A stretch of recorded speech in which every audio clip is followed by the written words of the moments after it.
Bon. Et donc la voilà.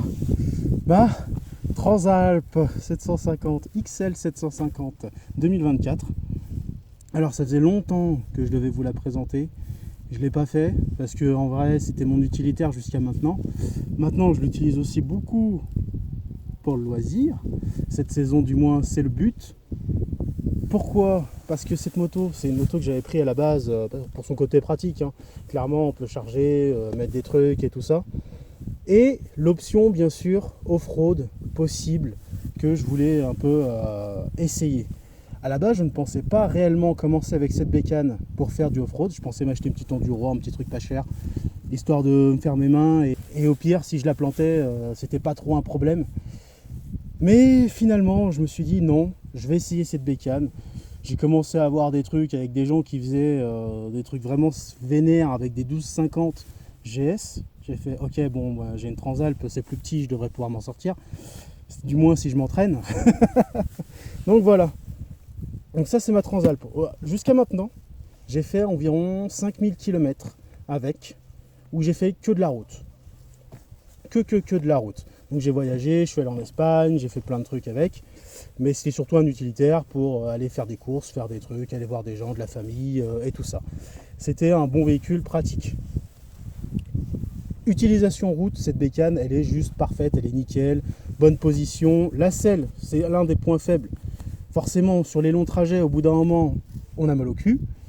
Et le deuxième truc qui est chiant sur les longs trajets, c'est le régulateur de vitesse qui est inexistant. Malheureusement. Donc, il faut faire avec, malheureusement. Et ça, c'est vraiment les deux trucs qui sont chiants pour la route. Mais à part ça, le moteur parfait, les suspensions, elles vont bien pour la route. La position du guidon, c'est nickel, la protection est bonne. Alors moi j'avais la bulle haute là qui n'est plus en place à l'heure actuelle parce que forcément j'ai commencé à faire du off-road et qu'elle me gênait, donc j'ai remis la bulle d'origine. Mais sinon la bulle haute avec les déflecteurs c'est parfait. Clairement aucune gêne. Depuis que j'ai remis la bulle basse, on commence là, la visière du casque commence à attraper un peu d'air et on voit que c'est tout. On voit la différence. Je vois la différence entre la bulle haute et la bulle basse. Les poignées ça protège bien du vent. En off-road, c'est clairement insuffisant, j'en ai déjà cassé un. Les protège-mains plutôt. Donc voilà, ça peut être gênant. À part ça, les protections, crash bar, tout ça, bon, pour le off-road, ça va m'être utile. Sinon, c'est inutile sur route. Tant que j'ai fait de la route, elle n'est jamais tombée. Vu qu'elle fait environ 209-210 kg, ce qui est bien, c'est que son centre de gravité est assez bas. Donc on ne ressent pas son poids même quand on la bouge. C'est ça qui est sympa, elle n'est pas trop compliquée à bouger. Donc c'est vrai que... Et en plus, même si sa selle est relativement indiquée haute, elle est très fine, ici à l'entrejambe. Ça se fait que, même si vous n'êtes pas très grand, vous allez quand même pouvoir toucher les pieds au sol. Alors là, après moi, ça c'est pas un truc que je trouve très gênant, mais bon, pour certains c'est très important. Après bon j'ai le top case, là actuellement il n'y est pas. Les pneus d'origine, franchement nickel, sur la route ils sont parfaits, il n'y a rien à dire, c'est juste nickel. C'est des Dunlop Trail Max, un truc dans ce genre, mais version route, enfin quand même 80% route au moins. Ils sont très bien, secs, mouillés, nickel. Sur un peu de chemin, sur du chemin blanc et tout, tranquille, ça passe tout seul, il n'y a aucun souci. Après je pense, oui clairement on n'allait pas dans la boue ou dans le sable ou dans ce genre de truc, clairement ça passera pas. Mais sinon là ça va. Donc voilà, ça c'était mon utilisation. Clairement la moto pour tous les jours, faire de l'interfile en ville, dans Lyon et tout ça, c'est nickel. Il n'y a rien à redire. Vision dans le rétroviseur, ça passe. Franchement, moto parfaite, meilleur achat. Mon meilleur achat, il n'y a rien à dire. Là où ça blesse, oui, c'est sur le off-road. Parce que maintenant, l'objectif que j'ai avec cette bécane, c'est de faire du off-road. Donc, j'ai déjà fait une première sortie. C'était pas mal, j'ai kiffé et je veux continuer à faire du off-road avec cette bécane. Donc j'ai commencé à apporter quelques changements à la moto. Après avoir vu quelques vidéos de Tom Barrer, voilà, Tom Barrer. Donc je me suis inscrit à sa formation, je crois que ça s'appelle le Vestrom Experience. Donc je vais participer au Vestrom Experience pour apprendre à faire du off-road avec un trail. moyen voire gros. Et le but c'est vraiment de me faire la main, même si j'ai déjà commencé, parce que forcément il y a 2 mois d'attente, c'est dans 2 mois quasiment, donc je vais pas attendre dans mon salon, non. Donc j'ai déjà commencé, je fais un peu de chemin blanc, des chemins un peu plus, voilà quoi, qui montent un peu, qui descendent un peu. De toute façon il n'y a que ça dans ma région, donc faut que je fasse avec. Et là je commence à me faire un peu la main, mais le but c'est vraiment d'apprendre avec ça. En regardant ces vidéos, j'ai commencé à prendre les cours de base. J'ai vu vite fait qu'est-ce qu'il fallait pour faire du off-road avec ce genre d'engin. Donc pour la machine, par chance, j'avais déjà crash bar, sabot moteur et les poignées. Bon, les poignées sont à chier, clairement c'est du plastique. Je l'ai posé une fois par terre, la poignée était cassée. Hein. Je vous le dis tout de suite, là je l'ai vite fait raccrocher, mais la poignée était cassée. Une fois je l'ai posé juste posé par terre. Donc voilà, les poignées c'est de la merde. Donc j'en ai commandé, c'est en chemin, ça arrive bientôt. Normalement c'est des Barkbuster, donc ça devrait arriver, je vais les installer. Donc ça sera en alu, nickel, ça va bien protéger. Ensuite, le plus important pour faire du off-road, les pneus. Donc là j'ai changé la montre de pneus, je les ai changés moi-même, j'ai fait le montage moi-même. L'arrière ça m'a pris 3 heures avec mon matos de merde. Et l'avant ça m'a pris 1h45, pas parce que j'ai été mauvais à faire le montage en soi, parce que à l'avant en vrai c'est plus facile.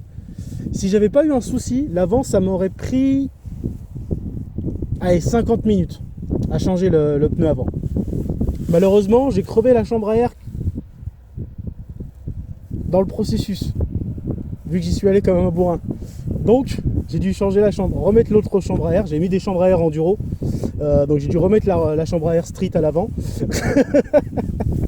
J'ai recommandé une chambre à air enduro au passage, mais voilà, donc j'ai dû recommencer la manœuvre parce que j'ai trop bourriné sur la chambre à air et je l'ai crevé. Donc voilà, donc ça m'a pris 1h45 au lieu de me prendre 50 minutes quoi, pour faire simple. Donc les pneus très importants. Alors on sent un peu la différence clairement sur la boue, par contre sur les fines boues, hein, pas les gros bourbiers, mais on sent la différence. J'ai pas fait de sable, donc je sais pas, mais en tout cas c'est vraiment pas mal. Et sur la route, bon au début ça choque. Sur la route au début ça choque parce que d'un coup elle se mettait à plonger. Ça m'a vraiment surpris, ça plongeait vachement plus facilement. Maintenant je m'y suis fait. Donc là j'ai pris le rythme, là j'ai fait à peu près 150 km avec. Donc là c'est bon, j'ai pris le rythme. Donc ça va, mais sinon nickel, ça tient super bien, je peux prendre autant d'angles jusqu'au merde, les repose-pieds au sol et tout, normal, ça tient, il n'y a pas de problème. Et donc les pneus Michelin Anaki Wild, c'est les 50-50 normalement.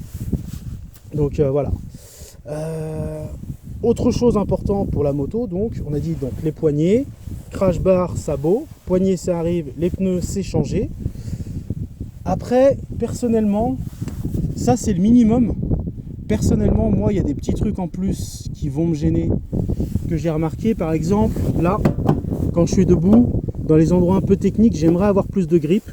Donc là j'ai commandé, bon j'ai fait AliExpress, hein, je me suis pas pris la tête, des pads de caoutchouc là pour pouvoir gripper un peu plus. Il y a un petit truc, les rétroviseurs m'ont un petit peu gêné. Donc là j'ai pris des nouveaux rétroviseurs que je vais pouvoir rabattre normalement. Après là la bulle, j'avais la bulle haute, j'ai enlevé la bulle haute. Clairement la bulle haute elle arrivait un peu plus haut, donc quand je me baissais, que je me mettais dans les trucs un peu techniques, je me retrouvais à l'avoir dans la visière. Là maintenant c'est bon, c'est un peu mieux, mais je compte acheter une autre bulle aussi un peu plus basse. Donc là j'attends encore un peu parce que ça fait déjà beaucoup de trucs que j'ai acheté pour pouvoir la mettre, on va dire, nickel. Il y a un autre truc qui me gêne, le guidon. Autant sur route, quand on est assis, tout ça, il est nickel, il revient suffisamment, on a une bonne position relâchée pour pouvoir conduire. Malheureusement, quand je suis en off-road, quand ça commence à être un peu trop technique, que je suis un peu dessus, le guidon est trop proche de moi, ou dès que ça commence à avoir un peu trop d'angle, le guidon est beaucoup trop proche de moi, ça me gêne vraiment, et j'aimerais bien qu'il soit plus vers l'avant. En gros, plus en alignement par rapport à l'axe des fourches. Là, il est trop vers moi. Donc ça, je sais pas comment je vais faire. J'ai trouvé un petit truc sur AliExpress, je vais l'essayer. Pourquoi sur AliExpress? Parce que ça coûte 20 balles. Et si je le prenais un truc en France, machin et tout, c'était plus de 100 balles. Donc là, je me suis dit, je vais essayer. J'ai pris le truc à 20 balles. Si ça va bien, je réinvestirai dans un truc peut-être plus solide, plus pratique. Mais là, c'est pour pas dépenser trop de thunes, pour être sûr. Parce que ça, c'est le genre de truc, si je l'achète le truc à 120 balles et que ça me va pas, ça va me faire chier. Bon, ensuite, un truc encore très important, des outils. Ça, c'est un truc que je faisais pas avec la moto, je sortais toujours sans rien à poil. Donc les outils, maintenant j'ai la petite sacoche à l'arrière avec une petite boîte à outils, enfin une sacoche à outils. Dedans, j'ai minimum, j'ai de la clé 8, 10, 12, 14 pour ce qu'il y a sur la moto, de la laine, ouais, j'ai que de la laine sur ma bécane, j'ai pas de torx. Donc voilà, quelques haleines, des trucs. Je vais avoir mes clés pour démonter les pneus, j'ai le compresseur, le kit rustine en cas de crevaison. C'est pour ça que j'ai changé mes pneus moi-même, le but c'était de savoir faire. Donc j'ai mes démontes pneus, j'ai tout. Même si mes démontes pneus sont bien pourris, je vais les changer. Parce que clairement j'ai beaucoup trop galéré. Voilà, donc c'est ça. Là c'était la base, avec les outils. Maintenant, en gros, je peux sortir, faire 2-3 trucs. Et on va dire pour les petits chemins que je fais actuellement, c'est suffisant. Pour moi en tout cas, je trouve que c'est suffisant. Investir plus, ça serait pas nécessaire. Après, on pourrait investir plus sur des repose-pieds plus larges. Pareil, les commandes, je l'ai plié le frein à l'avant. Je l'ai plié. Bon là, je l'ai vite fait déplier pour pouvoir le replacer, pour pouvoir l'utiliser. Donc maintenant, ça se passe beaucoup mieux. C'est pareil, c'est le genre de truc que je pourrais changer.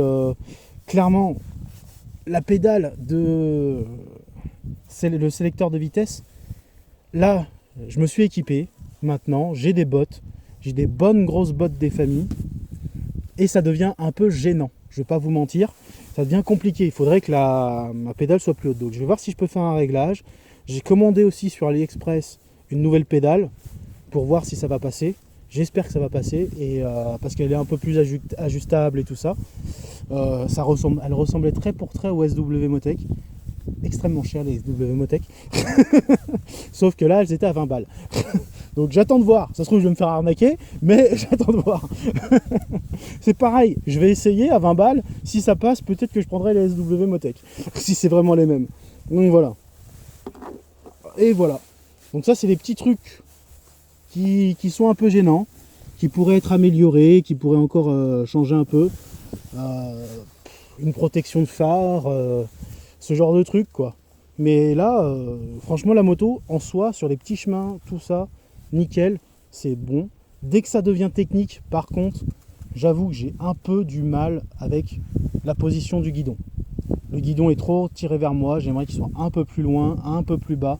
Malheureusement, s'il devient trop bas, il va toucher le réservoir, il va aller taper la bulle, il va faire des trucs, ça va être chiant. Donc forcément, on ne peut pas tout faire non plus.